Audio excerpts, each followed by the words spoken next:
this is Larry Zorro. You know, it was during the other week, I had this darkness that came over me that while everyone's happy about the rapture could take place this year, this season, there might also be some darkness that'll come. It kind of bears record in the Bible. If you look at the two witnesses, when their testimony was over, what happened? They were killed. You look at Jesus. And what happened to him? He had to die before he was raised again. Are you willing to die for Jesus even though you're close to the rapture, the resurrection of the saints? You look at Revelation 6, verse 9 and 10. And when he had opened the fifth seal, I saw under the altar the souls of them that were slain for the word of God and for the testimony which they held. And they cried with a loud voice, saying, How long, O Lord, holy and true, doest thou not judge and avenge our blood on them that dwell on the earth? Prior to the resurrection of Jesus Christ was the days of his passion. The passion is the short, final period in the life of Christ or Jesus, covering his entrance visit to Jerusalem and leading to the crucifixion on Mount Calvary. Jesus' suffering consisted of betrayal, apprehension by civil authorities, a rigged trial with false witnesses, and beatings with scourging, public humiliations, and crucifixion. And it was a very dark time for the followers of Christ prior to the arrest and the condemnation of the Son of God. Now we all look at the clues of the great catching away or the rapture. It seems to be pointing to March 31st. If we are to be snatched away, it might just be that prior to the rapture, there will be dark times during this end time of March. I think one of the greatest betrayals known to man is Judas. Judas betraying Jesus, selling him for silver coins. Just recently, I was amazed that my president, Donald Trump, that he betrayed me and most Christians. By signing the latest Omnibus 2018 bill, he betrayed God and his people. The $1.3 trillion Omnibus bill continues to fund Planned Parenthood in receiving taxpayers' dollars. The abortion company receives nearly $500 million from the government annually. It wasn't like Trump wasn't warned or anything. Listen to this warning, Mr. President.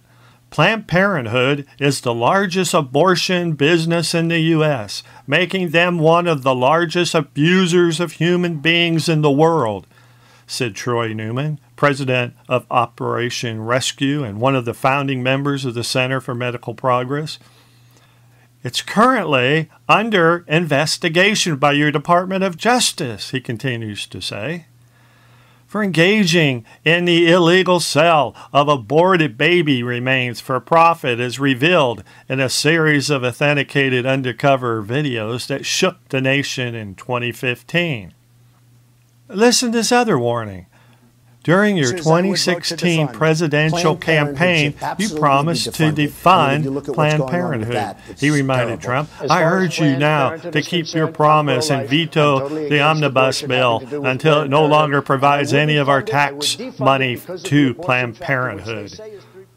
You know, the greatest work of Satan is to kill the unborn Christian. It's like Herod trying to kill the anointed one. And yet, Planned Parenthood has been left unabated now and free to work their diabolical plans of human destruction.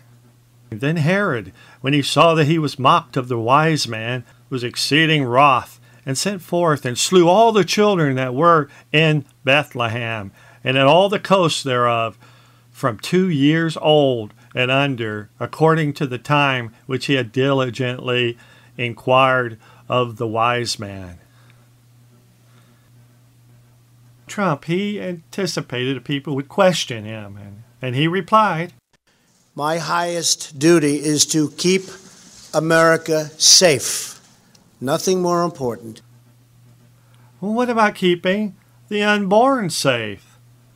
They should be safe in the womb of their mother, but they're not. What about keeping them safe?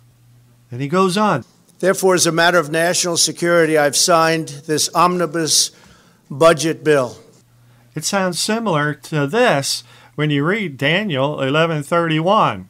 And arms shall stand on his part. Well, the Antichrist, he had security, all right, but it wasn't from God. Is that what we're all about today?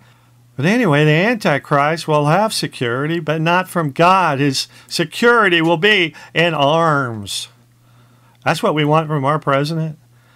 But anyway, Psalms 91 tells us where true security comes from. He that dwelleth in the secret place of the Most High shall abide under the shadow of the Almighty. I will say of the Lord, He is my refuge and my fortress, my God, in Him will I trust. Surely He shall deliver thee from the snare of the fowler and from noisome pestilence.